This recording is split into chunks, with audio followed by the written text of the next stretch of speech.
పేదల సంక్షేమానికి పాటుపడిన వీరప్పనేని శివాజీ ఆశయ సాధనకు కృషి చేస్తానని రాష్ట్ర పంచాయతీరాజ్ శాఖ మంత్రి ఎర్రబెల్లి దయాకర్రావు పేర్కొన్నారు. ములుగు జిల్లాలోని గోవిందరావుపేటలో వీరప్పనేని శివాజీ విగ్రహాన్ని ఆవిష్కరించారు. ఈ సందర్భంగా మంత్రి మాట్లాడుతూ విగ్రహావిష్కరణ కార్యక్రమానికి రావడం సంతోషంగా ఉందన్నారు.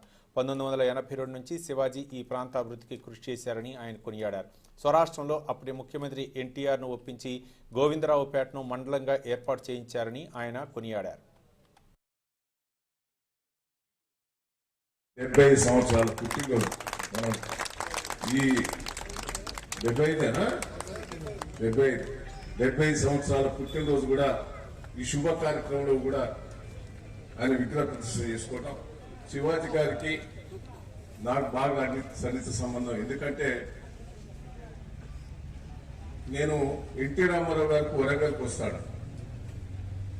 మీకు ఆ స్టోరీ చెప్పాలి. వరంగల్కి వస్తా అంటే మేమంతా పిల్లలు. ఆ పిల్లలను ఎన్టీఆర్ నేను అప్పుడు జిల్లా పార్టీ కన్వీనర్గా పెట్టారు. 82లో ఫస్ట్ వరంగల్ తెలుగుదేశం పార్టీ కన్వీనర్గా పెట్టారు. మా పిల్లలను మీరు చేయలేము, ఎవరైతే చేస్తారో బాగుంటుందని వాళ్ళని వీళ్ళని అడిగితే కొద్దిగా ఎన్టీ రామారావు అంటే బాగా అభిమానం పడేది శివాజీ గారు.